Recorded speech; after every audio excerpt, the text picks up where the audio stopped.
Halo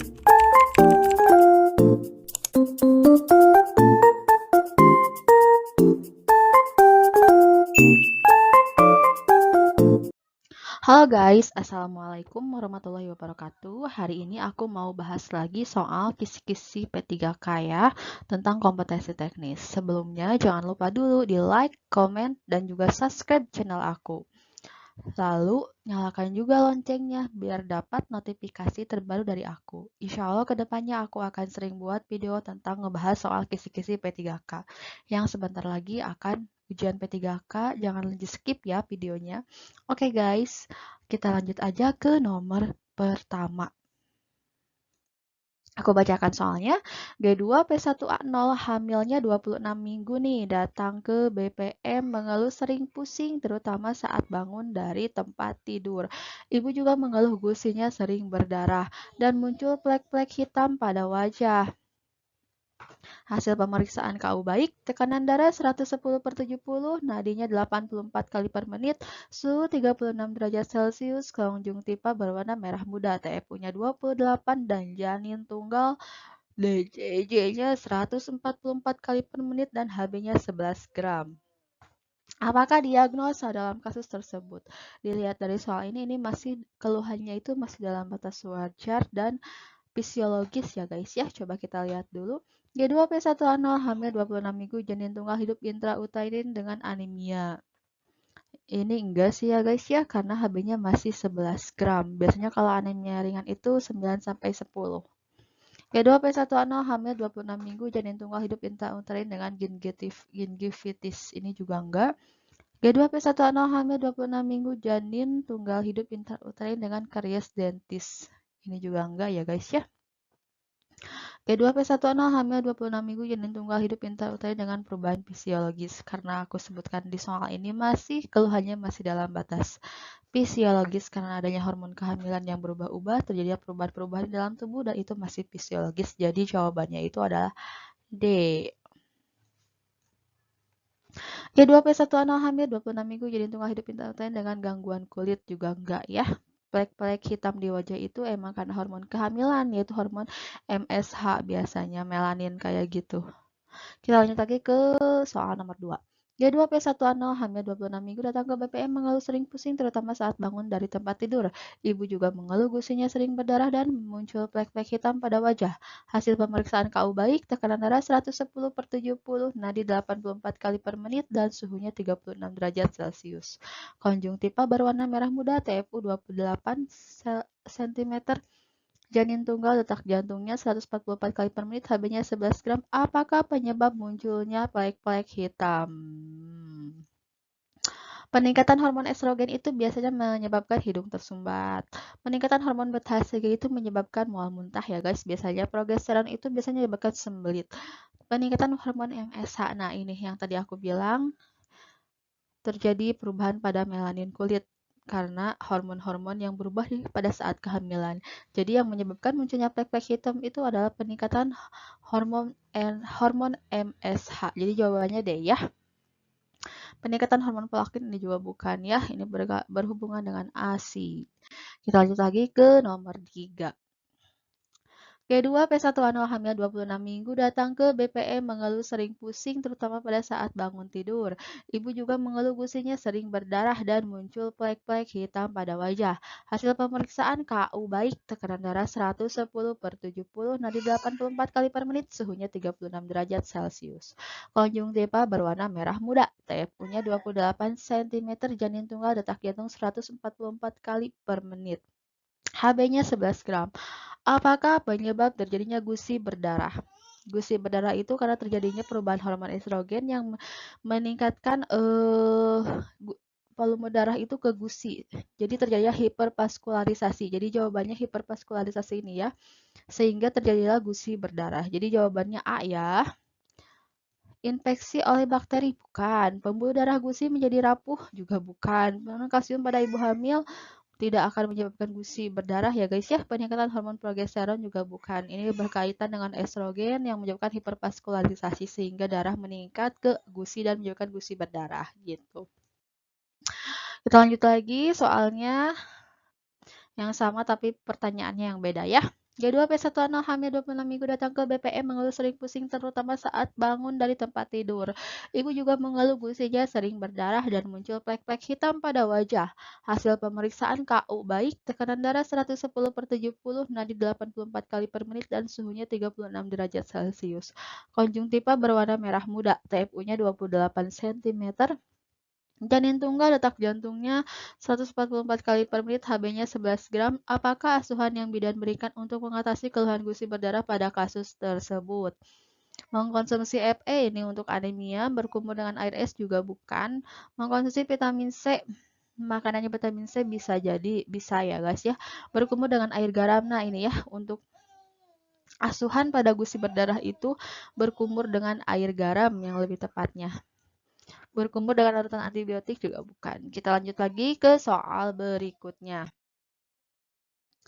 G2 P1 hamilnya 26 minggu datang ke BPM mengeluh sering pusing terutama saat bangun dari tempat tidur. Ibu juga mengeluh gusinya sering berdarah dan muncul plek-plek hitam pada wajah. Hasil pemeriksaannya KU-nya baik, tekanan darahnya 110/70, nadi 84 kali per menit, suhunya 36 derajat Celcius, konjungtiva berwarna merah muda. TFU 28 cm, janin tunggal, detak jantung positif 144 kali per menit dan HB-nya 11 gram. Pertanyaannya, apakah asuhan yang bidan berikan untuk mengatasi keluhan pusing pada kasus tersebut? Karena pusingnya ini tidak berlebih ya, jadi terjadinya juga saat bangun dari tempat tidur aja. Jadi ini masih dalam fisiologis. Berarti kita menganjurkan ibu untuk tidur dan istirahat.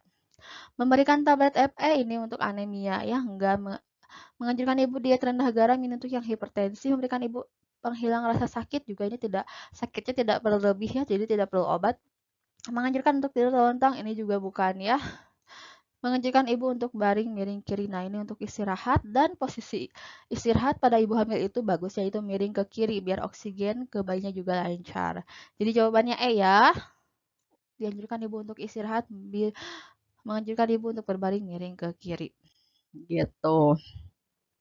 Kita lanjut lagi ke soal nomor 6. Seorang perempuan berusia 21 tahun, G1 Penoano, hamilnya 8 bulan, datang ke PMB dengan keluhan sakit gigi lagi.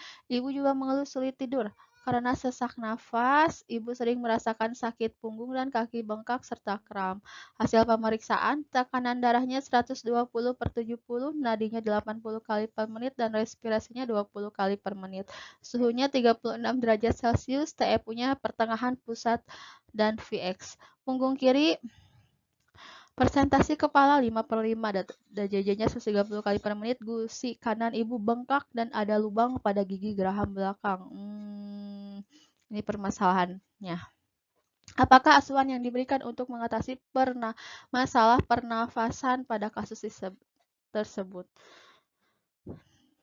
Kenapa ibunya sesak napas? Karena kehamilannya juga udah 8 bulan ya. Coba kita lihat. A. Posisi kaki lebih tinggi daripada kepala saat tidur. Biasanya itu untuk kakinya yang bengkak. Mengurangi makanan yang mengandung garam. Itu untuk tekanan darah yang tinggi biasanya. Posisi kepala ditinggikan saat tidur. Nah, ini lebih tepatnya ya. Jadi kalau ada yang sesak nafas, kekurangan nafas atau oksigen, biasanya posisinya itu kepalanya lebih tinggi dibandingkan kaki pada saat tiduran gitu. Jadi jawabannya C ya. Menggunakan kaos kaki elastis enggak, senam hamil juga bukan. Soal nomor 7. Seorang perempuan berusia 21 tahun, G1 Penoano, hamilnya 8 bulan, datang ke PMB dengan keluhan sakit gigi. Masih soal yang tadi tapi pertanyaan yang beda.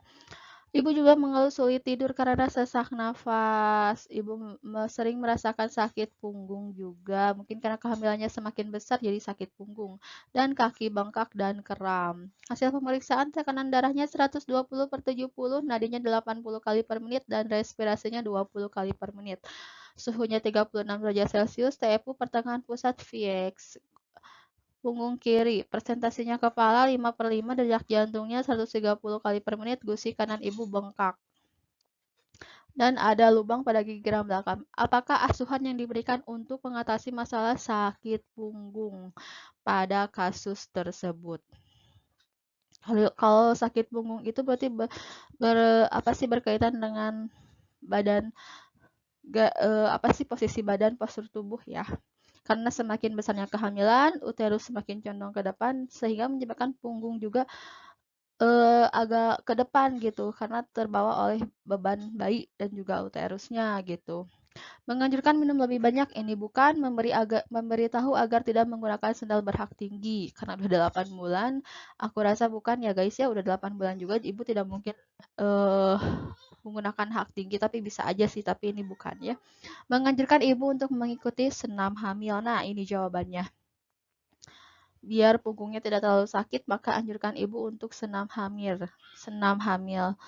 Biar enakan juga badannya. Menganjurkan ibu untuk mengkonsumsi makanan kaya kalsium, bukan. Menganjurkan ibu istirahat, ini juga bukan ya. Jadi kalau misalkan ada pasien yang mengeluh sakit punggung, berarti kita anjurkan untuk senam hamil gitu. Nih, ini juga masih sama ya, ininya soalnya. Yang beda itu pertanyaannya, apakah asuhan yang diberikan untuk mengatasi masalah kaki bengkak? Nah, beda dengan tadi sesak nafas. Kalau sesak nafas kan si kepalanya lebih tinggi. Nah, kalau untuk kaki bengkak berarti kakinya yang lebih tinggi daripada kepala. Kita cari jawabannya, posisi kaki lebih tinggi daripada kepala saat tidur. Nah, ini jawabannya sudah ketemu ya, jawabannya A. Mengurangi makanan yang mengandung garam, enggak. Posisi kepala ditinggikan saat itu sedang sesak nafas. Memakai kaos kaki elastis senam hamil itu buat yang sakit punggung bukannya. Jadi jawabannya A ya. Posisi kakinya lebih tinggi daripada kepala saat tidur biar si bengkaknya kempes gitu, enggak bengkak lagi. Kita lanjut ke nomor 9, ini juga masih sama ya. Yang membedakan pertanyaannya, kita lihat pertanyaannya apa. Apakah penyebab keluhan sakit pinggang yang dirasakan oleh ibu? Berdasarkan tadi yang aku bilang bahwa yang namanya sudah 8 bulan otomatis si uterusnya semakin besar, janinnya juga semakin besar sehingga tumpuan di depan itu lebih lebih besar lagi, lebih berat lagi dan si punggung akan mengarah ke depan gitu. Sikap tubuh ibu yang tidak baik. Penekanan oleh kepala janin bukan, tulang belakang menjadi lordosis ya karena beban di depan semakin berat. Kemungkinan ini jawabannya ya. Jadi tulang belakang ibu semakin lordosis karena apa sih menampung beban si janin yang di depan yang semakin besar perut ibunya gitu. Kurangi konsumsi air putih bukan beban uterus membesar. Ya ini juga termasuk tapi lebih mengarah ke sakit pinggang ibu tuh karena apa? Karena si tulang belakangnya menjadi lordosis gitu. Kita lanjut lagi ke soal nomor 10. Apakah ini juga masih sama ya guys ya? Kita lihat pertanyaannya, apakah asuhan yang dapat Anda berikan pada kasus tersebut? Menjelaskan persiapan persalinan ini masih 8 bulan ya, jadi bukan. Nanti di 9 bulan aja untuk menjelaskan persiapan persalinan. Menjelaskan perubahan fisiologis dalam kehamilan. Bisa merujuk ke dokter gigi nih, karena ini di sini ada keluhan si gusi kanan ibu bengkak dan ada lubang pada gigi geraham belakang. Nah, ini lebih tepatnya kita anjurkan ibu untuk ke dokter gigi untuk konsultasi mengenai lubang pada gigi geraham belakangnya ya guys ya, karena gusinya juga bengkak. Jadi jawabannya adalah C ya.